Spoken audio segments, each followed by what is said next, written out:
Alright, time to start chapter 4. Sadly, the forces of darkness have kidnapped Deji, but don't worry, we'll manage to find him. He mentioned something about a red wedding or something. We always manage to lose him while flying on something. That's weird. Cornell is no more. Such a pity that the Brotherhood of Light, the order to which we both belong, should also be the reason why the world is in such chaos. Gabriel, you know, the world being in chaos is just a normal Tuesday for Belmonts at this point. To be fair, this is kind of, very sad way before even in a potential timeline, so... Again, Tio, if you're a Belmont, expect some hardships. Don't matter what timeline it is. And further into the heart. Look at poor Julius.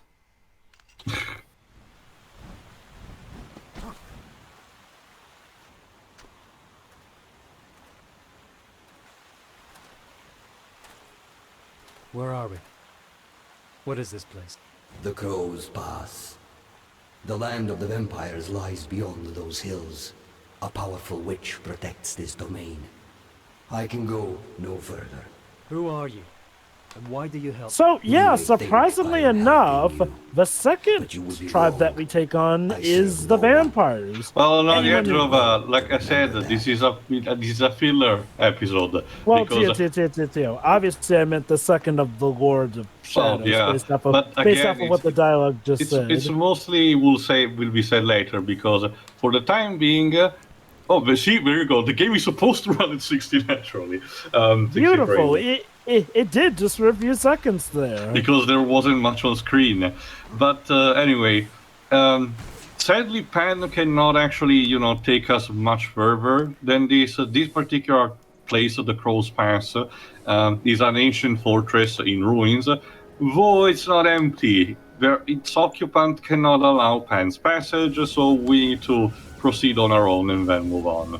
So anyway, like I said, anyone who's used to Castlevania may find it weird that the vampires are the second tribe we have to deal with and not, the third and final one, because, well, vampires are... Alright, Jova, while you're at it, I might as well give you this. Evil exists here. Insidious evil that consumes men's bravery. It seems lurking in the castle as an ogre. I find it incredible that childhood stories can turn out to be true.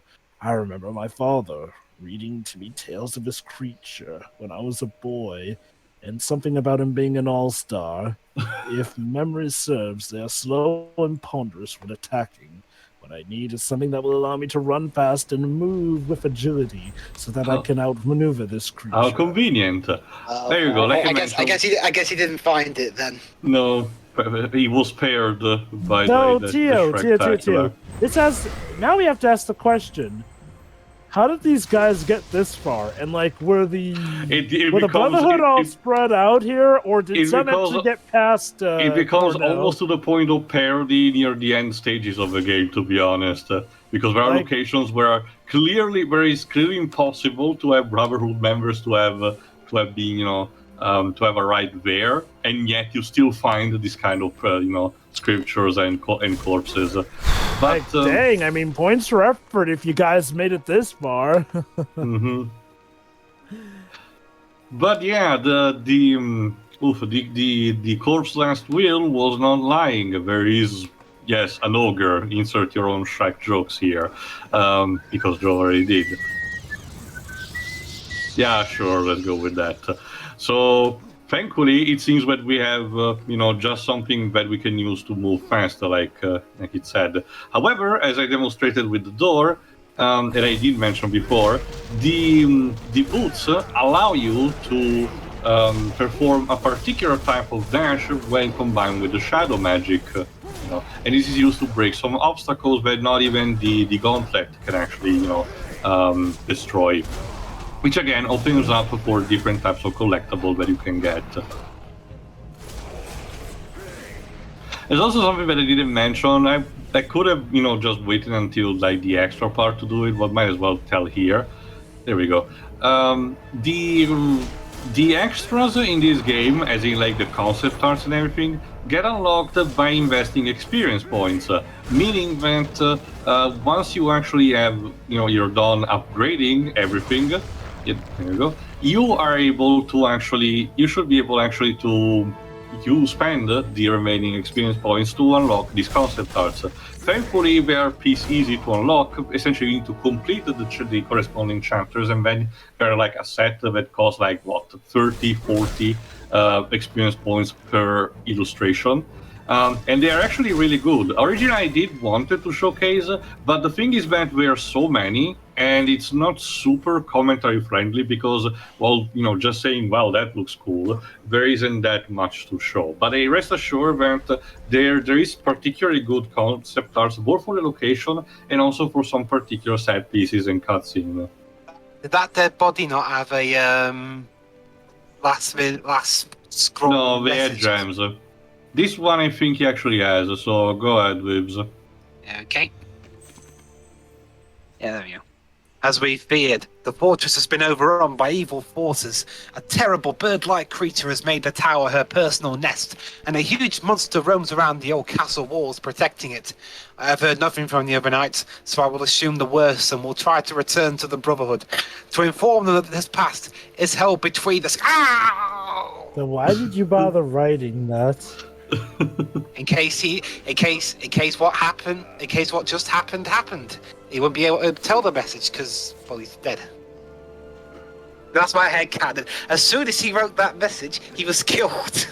You're not too far off. As it's revealed in the second, in Lords of Shadow 2, these kind of not parchments, but these kind of last wheels are written by memory alone. Like the wearer is so tired that can just have this particular piece of paper where he can just pink these last wheel and just write. Oh shit. I'm just imagining a really weak knight just trying to write down to the best of his power as he dies. This is not really good. Basically, for the time being, you actually have to run away from Shrek's angry cousin. I don't think that helps, Jova. Jova, try and do a dark reprise of that theme. Okay, Dweebs, we need something like the Gmayor, and we cannot do that on the spot. I guess there is Imperfect Cell's version of that for a dark reprisal. There we go. For the time being, you need to defeat the hand of the ogre. And, as long as you don't actually get. I don't know how to play it on GarageBand, sadly.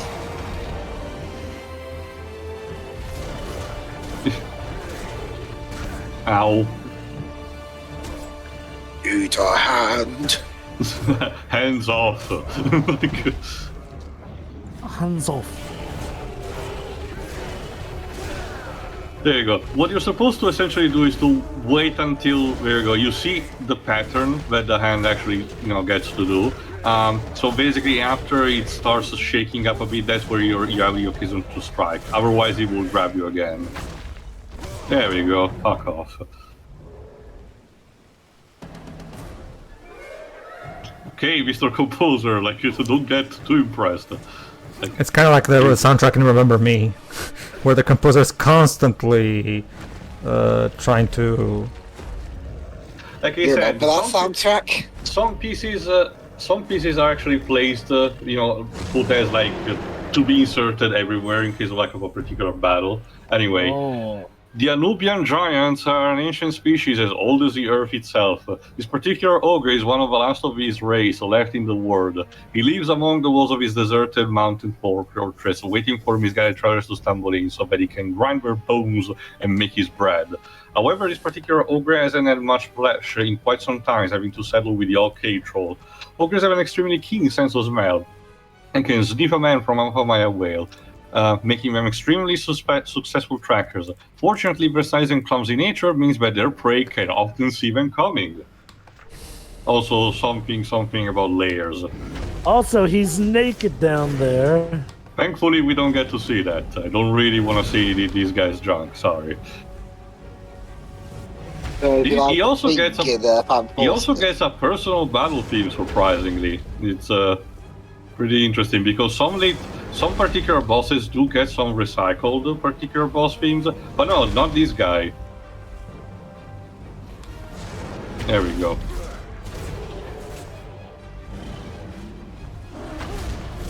The thing to dodge, as you can see, are the hand slam. You need to pay attention if he just uses one or both, and in case where to actually dodge. Make sure to give yourself enough room too.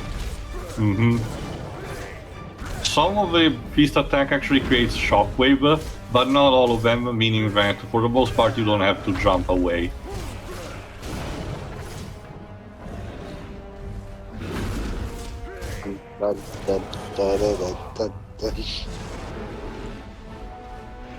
There we go. You need to grab it and use it to start slashing his eyes. Yes. Oh. Okay. This is also helped by the fact that, again, unlike some bosses some particular fights in other games, particularly where you will see maybe the fact that the L bar gets reset every time. In this case, this marks as kind of a checkpoint. It's not just this, but also other, games.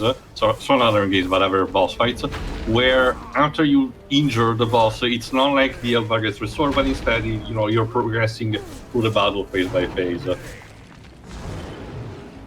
Beautiful. Don't rub it, it only makes it more irritated. Especially since it was done by a holy weapon. Ow. So should we feel bad that we're taking out this guy? He's one of the last of his kind. Oh god, please don't show your junk. Sir. No, we don't. But not really. First he attacked us first, then he's a man-eater, Yeah, and apparently he gets off on this too.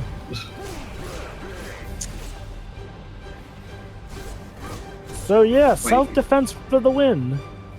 To be fair, also it counts as also a creature of the night, of the shadow. So Gabriel's job is relatively easier with this. What are you gonna say? He gets off on having his eyes slashed. I got mixed up. No. Again, there is a point in what Gabriel is doing. The cool thing about the boss fight is that Gabriel clearly showcases that he knows what he's doing. He has clearly battle plans for depending on what he finds, but the player clearly doesn't know at first, and piece by piece you get to see and slowly realize, oh, that's what Gabriel is trying to do. In this case, blinding specifically the ogre, but for what specific reason, that's the payoff at the end. Time to think of it, this is the level that has the most places where it goes at 60 FPS. I guess it's because there's not much to load here. There you go, now that it's completely blind, you need to bait. There you go. The ogre here. Ow. Yeah, you need to bait him into punching you. There you go. If you do it normally, you will still create this QTE, but it will not do much. So you need to, again, bait that particular grabbing motion. There you go. Where's the spikes?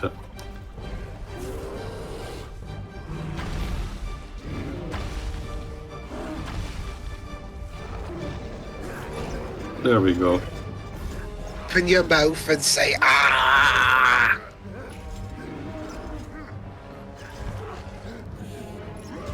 There we go. That's going to leave a mark. It's more like permanently, I guess. Imagine if this guy is actually a ancestor of Begbie from Trainspotting. He's a character that Robert Carlyle plays in Trainspotting, for those who don't know. I'd say it's not the troll, but... the character he's playing. Yeah, obviously Gabriel. Actually, that is possible, given the events of the series. Also, just to a small notice, since you might actually... Oh, hold on, let me see if he's... Yes, Jova, do this one too, why not? The roars of some terrible creatures haunt this place. Even the trolls are afraid. I remember stories from when I was a boy of a witch that lives here. Sweet Jesus, save us from this evil. I fear the Brotherhood may not be prepared for what evils await us. Oh, great! So, from ogres to witches. Mm-hmm. Not just any witches. The guys, I got it. Dio cutting away from the message before we read it all. It's actually a metaphor for how the knights were partway through it, but they were killed before they could finish it. It's unintentional, but let me explain in the meantime something quickly. Even the not jingle, but the pulsating sound that represents you with being in low health is not as obnoxious as in other games. It's kind of surprising. Unfortunately, we need another particular upgrade to, if I recall correctly. Oh no, actually, we don't need to. We just need jump to get the fairy here. I'm curious. I'm curious too. Like, when you read those on your own when recording, like, do you read fast or something, or? Okay, it might be tied to the bigger screen, which makes things a bit more easy. Sure. Well, usually when I'm recording something where we do voice acting, I try my best to simulate how I think each of you would talk based on my knowledge of you. So no, I know that, Pedro. It's just that I usually have two settings, that us and Shiroi. Sure. Well, with Shiroi, I usually just do a triplication of my usual time, just to make sure just to make sure there's enough time in case there's interruptions. That is to say that I did still calibrated with the idea that the others would have been able to read at the same time. Because back when we did our original Curious Village playthrough, I noticed that Jova was having a bit of trouble reading Luke's lines because I was going by them a bit too fast. Ever since then, I've tried my best to try to gauge exactly how is Jova's reading speed exactly. So. Same too, like, Oh yeah. I wonder if I ever had that issue. Back when you... No. Hold on. I'm talking about with my recordings. I don't think so. The S Attorney stuff I don't think we ever had an issue, did we? I feel like I was always able to time it well for you guys. Yeah, I don't really remember any problems with that. Maybe there's like an occasional one, but that's like how will I even be able to remember that? Definitely not enough for it to be memorable. Not really, no. Oh shit, another giant troll. Basically, we need to defeat this particular one in order to open up the next gate. Otherwise, the smaller trolls will keep respawning. You also can use multiple fairies. I don't want to think that I didn't explain. You can also use multiple fairies to distract a bigger enemy like the troll. If their bio, suggests that it might be weak to the fairies, it's a good, strategy to actually use it, to use them in order to, distract him long enough. However, keep in mind that using the fairies technically consume them for some reason. It's like they die at the end of the use. It's not even like the fact that the enemies kill them or something. They just disappear. Like, or fairies. When it comes to dibs in particular, I actually have two specific ways. Like I do the normal, basic, regular reading speed when I think it's a game that dibs will enjoy. When I know when it's a game like ever since Fair Fencer F, I've changed my method for dibs' voice acting. Where if it's a game that I think he'll find boring, I'll add a bit of time extra because I'm probably will be doing something in the background and I have to call attention to him that he has a line. So there we go.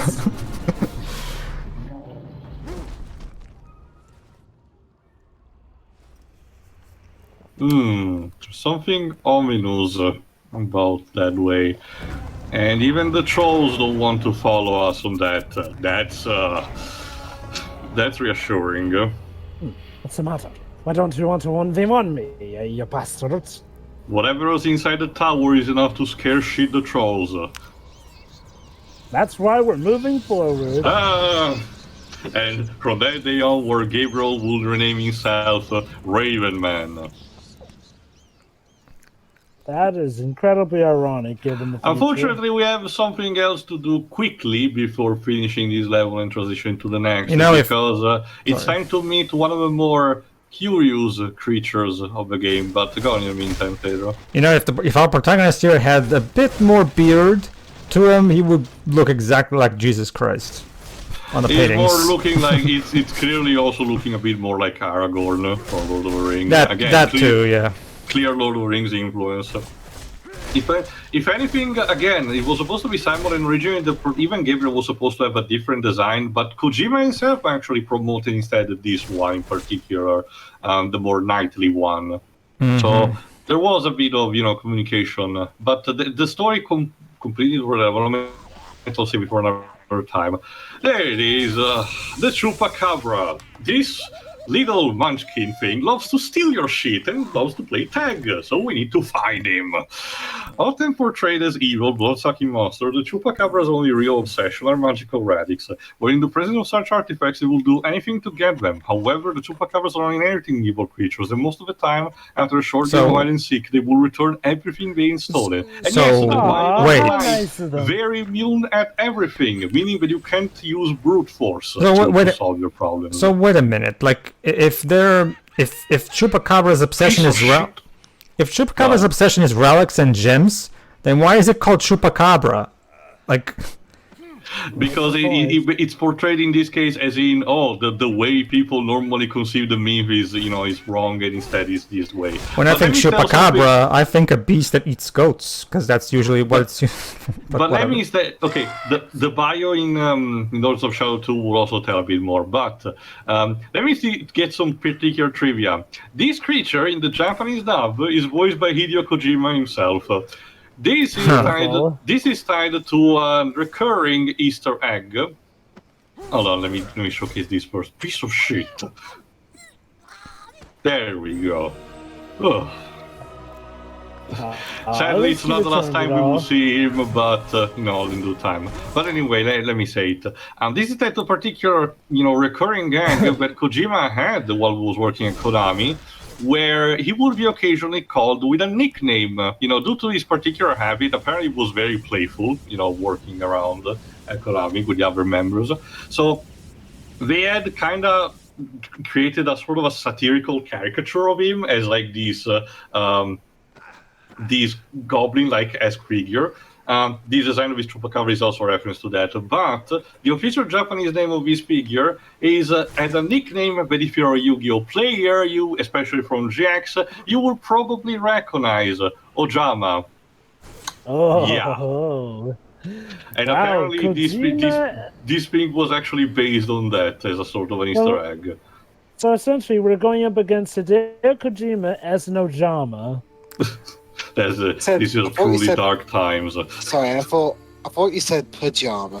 No. In case you need to know, Ojamas in Yu-Gi-Oh terms are an archetype of like beasts that are based on a particular type of satire of the human body that Japan loves to do in some particular occasions.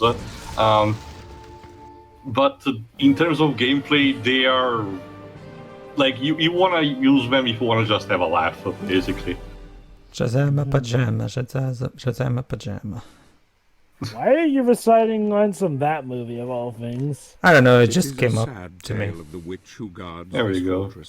A sad we should tale commentate on that someday. A tale sure. Not so dissimilar to our brave hero. Oh. Yet pity is not something he can feel anymore. He is blind to it. The pity of these so-called evil creatures will be laid aside for revenge, and so goodbye, once beautiful Malphas. Yeah, that's the name of the witch of the place, Malphas. Well, hopefully she's a charmer who we can, have a good, long and friendly conversation with and just be on our way. Considering again the trolls are scared shit of her, I'm gonna take 500 on no, Jova. But yeah, not just Miyazaki Jova, not only a lot of Western filmmakers like Brad Bird and Chris Columbus, but even Isao Takahata himself at one point was also involved. And the interesting thing is that we don't know what Miyazaki said about it. Hold on. Go ahead, Pedro, might as well. The traitor of poor Brother Adolfo ends here. I am sure that he must be somewhere in the level below, but I cannot get past this door. There must be another way to get in. Maybe descending the mountain outside will allow me to double back and... Damn, something is coming! Yeah. Shit. This is because this particular level introduces a new enemy type. Well, if it's about little Nemo, then who hasn't worked on that movie? No, that's the thing, Dips. Even Brad Bird and Chris Columbus were attached to them? Yes, at one point, yes. In fact, Chris Columbus has a screenplay credit in the final version. He does. Of the film. He does. Yeah, that's the thing, Jova. You're telling me that the prideful Japanese market was actually willing to let a bunch of filthy gaijin work on that movie? Because normally, as far as they're concerned, that's a no-no. I actually know that. It was. I actually know that. That's the thing, Jova. At the time, the current head of TMS, because that was a passion project for the head of TMS at the time, and after Miyazaki and Takahata turned him down. He started, I guess, getting desperate and decided to maybe get some Western talent. Wow. Because it's an interesting thing. We all know what Miyazaki said. It was one of the worst professional experiences, experience of his professional career. Takahata, however, being an overall much nicer person than Miyazaki, was a bit kinder, saying that according to him, he left the project because, according to how the executives wanted the story to go, Nima will not get any kind of character growth or development, and he wasn't interested in directing a movie like that. And as the final product tells you, yeah, that's exactly what happened. Well, one thing that I don't know if it was Takahata or Miyazaki that said it, but one thing one of them I think said, which kind of baffled me a little bit, was that apparently they didn't like the dream scenes. But I'm like, well, that was the whole point of Little Nemo. Well, to be fair, Drew, it'd be like making a Bond film, but you don't like that he's a spy. Okay. I've never read the original. Hold on. To be fair, Dibs, I think it's more so explaining that they didn't like the execution of the dream scenes more than just the fact that there are dream scenes altogether. And honestly, as someone who's seen that movie, it makes sense, because let's just say the dream scenes don't make sense by the context of are pointless. And a lot of times are pointless and just used as a way to, to give the writers a get out of tricky situation free card, basically. Seriously, also, it's bad enough to make even season 8 of Game of Thrones. Oh, definitely. I love the Sherman Brothers, and it's such a shame that they were wasted in that trip. Wait. Even the Sherman Brothers got it? Jova, who do you think wrote the theme song? What kind of dream will you dream, little Nemo? God. Damn. Having crew. Also Assassin's Creed Jump. Everyone pretty much got roped into that turkey of a mess. Oh, and it still turned out to be a mess. But yeah, that's the thing. Takahata says he said that he didn't like how Nemo didn't develop or grow throughout the story. And as we know, Takahata is Mr. Character Development, so that's a no-no for him.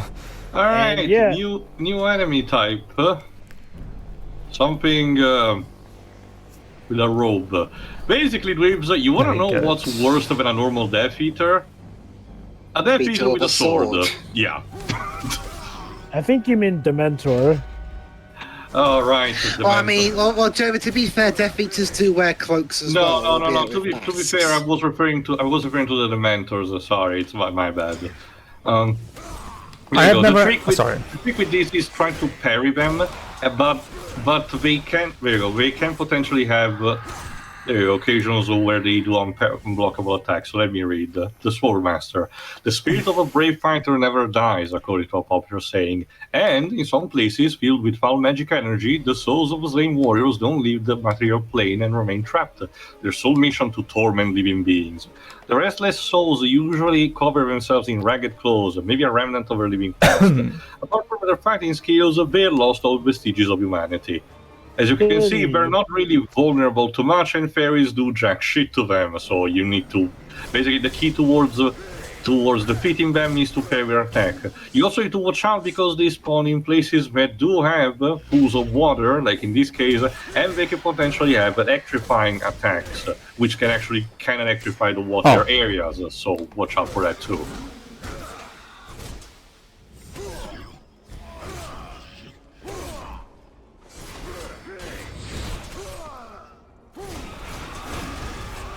There you go. I went in to check the code. Why not? Here's what happened. Remember, George Lucas was attached to it at one point as well, and he actually quit for the same reason Takahata did. Wait, even George Lucas? Okay, yes. I need a full. Okay. At this point, I need a full list of everyone who was involved. Right here. Hold on. Because that sounds like Like, that thing sounds like primetime What Happened material with this many high-octane... There's actually a YouTube documentary on the creators. production of it, so you can see for yourself. I'll find it, but let me just quickly say it. Oh, You know, I won't lie, though. There is something tragic about some of these projects that have some of these high, epic development stories, and then the end product is arguably less entertaining than the actual means of making it. Jova. When we get to Casino Royale 1967, the Well- stories about that film are a truckload. The making of it... Yes. Mainly with how allegedly a big douchebag Peter Sellers was. Ooh. Yeah.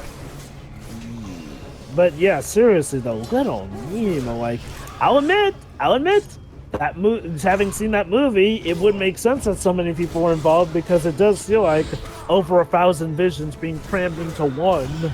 And none of Not them in a really good way. just being achieved. But anyway, here it is. In the early 1980s, both Hayao Miyazaki and Isao Takahata, who were both working at TMS at the time, were involved with the film, but they both parted ways because of creative differences. Essentially, Miyazaki did not seem to be keen on the concept of an animated feature created by him, where everything was a dream. Okay, so there you go. There you go, dudes. It was Miyazaki. Yeah, I'm like, that was the point of Little Nemo. So, Well, okay, to be fair, he just said he wasn't interested in making a movie with this concept. That's fair. I mean... And to be fair, Dwibs, it was them who brought him in the first place, so if he found out after they brought him in... I guess in between that, he read the book and was like, That said, I do wonder if that is code for what else happened, because, again, Miyazaki is, described this as the worst experience in his professional career, so one has to wonder what the hell happened in there. And there you go. I'll tell you, I think I can guess what happened, Jova. Right. No one involved in that movie was on any kind of the same wavelength. Like everyone had because there was a revolving door of people working on that film. There was no cohesive vision at all. And thus the final product we ended up with was a complete mess. Here's another. By the way, here's another. Have you seen that movie, Dwibs? I believe that I have. Although, if we ever do a re-commentary of that. We never did one in the first place, Lives. Well, there you go. Then that could be commentary material in the future. Oh, it definitely will be. Like, that train wreck. I probably won't be the one to pick it for our next round, though, because I'll be trying to get through the Bond movies. I'm trying to find... The way to describe Little Nemo is this. It's like, well, it's the kind of movie that...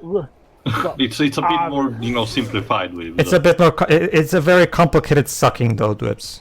Little Nemo is that kind of anime film that lulls you in with the cover and the initial animation. Well, the initial animation that starts after the oh-so-wonderful opening credits of bland color upon bland color. If I recall correctly, it's not even an original property. It was based on a figure in the 30s, right? Yeah, a comic strip. Okay.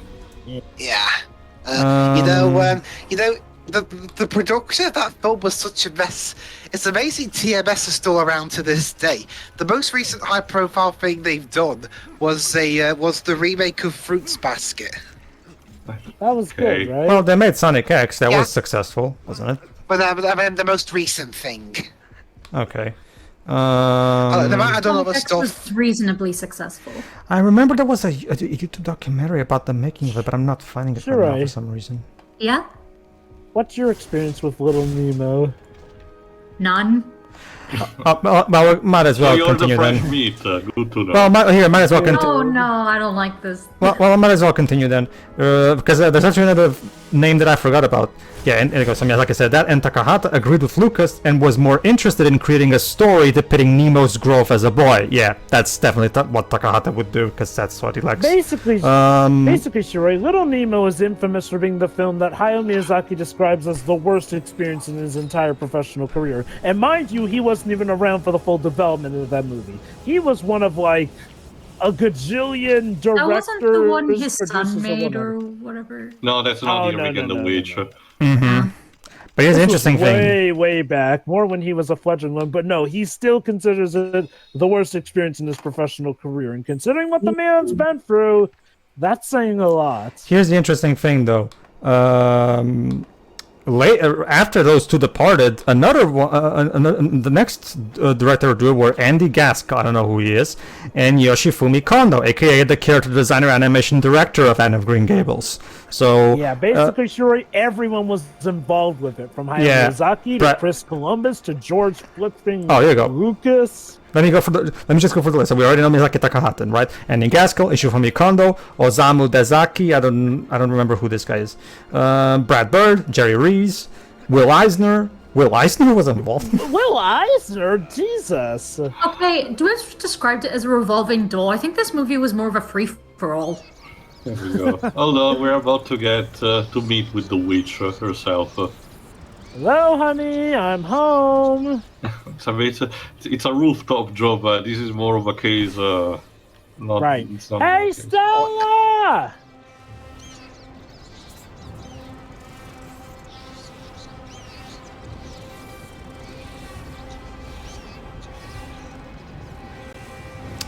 Ah.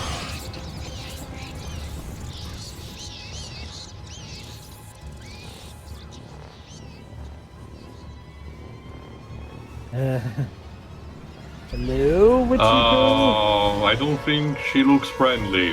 And the composer tells me the same. It is said that this monster was once a beautiful woman, a witch who inhabited the mountains that surrounded the fortress. She was treated with respect and admiration, with many people traveling from distant regions for her sage advice. During this time, she fell in love with a prince who lived in the keep. Bestowed with him, she used her powers to concoct potions of love and enchantment so that she could have him for herself. Alas, another witch entrapped him, and he met a most gruesome end. Mad with grief, Malphas threw herself from the top of a tower and landed on the rocks below. Incredibly, she survived the fall, though her body was horribly broken. The crows fed on her and she on them, and over many centuries her power grew until she transformed into the twisted bird-like creature she is now, intent on feeding corpses for food. Her cries of mad and rage filled the long dark valleys below the fortress and echo around the tower that was once a place of love and hope. Classic Green Tale. You are what you eat. Pardon me, Mr. Bird Monster, while I read all about you in my book. And it literally spits eggs of that to make babies born. That's charming. So basically, the first thing to do is... I would kill the babies on impact, but... Yes, Trevor? Don't be insensitive. That's a woman. Well, whatever. Don't... Please be patient. A woman who's had her heart broken because she wanted to make a mind control potion. Yeah, but she's trying to kill me right now. So heart broken. And yes, even the baby birds are volatile. These human bird-like creatures are the progeny of the crow witch Malphas. The witch children are able to breathe fire and extremely volatile, oftentimes dying in a blazing explosion. That's metal. However, like most magically summoned entities, their existence is short-lived and they tend to die after a few days after their quote-unquote birth. Oh, they grow up so fast. Indeed. Also, we're about to get another scroll, so might as well Pedro since the others also read too. Just get ready. I think I'm gonna get it after dealing with the babies. Okay. Basically, the first thing that you can do is to, throw the eggs in midair back to Malphas when she eats them. There you go. Ow! Excuse me, I'm trying to read. Ow! Just go away.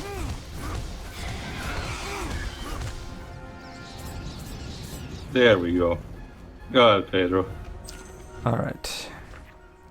The legend of Malphas is known to me, and yet I never thought that I would contemplate doing battle with her face to face and alone. I have a plan on how to defeat her. It is said that if she launches her eggs in you and then immediately hatch into hideous children, I surmise that if one could somehow throw her eggs back at her, one could stop the brood hatching and give her a taste of her own medicine. But how to do it exactly? Well, you couldn't find a way.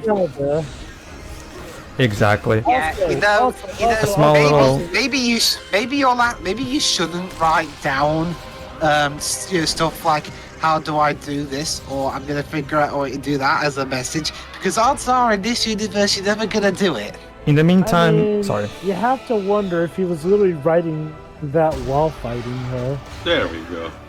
Yeah. That's more like it. Yeah.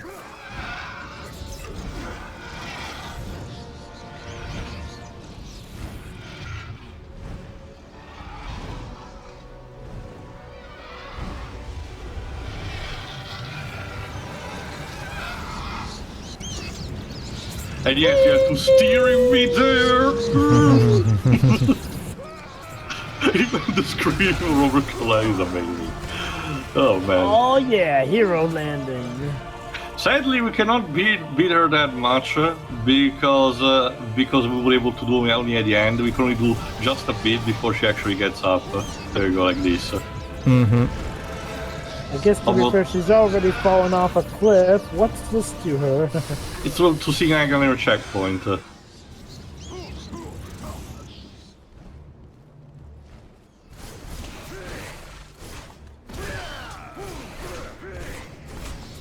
Yeah.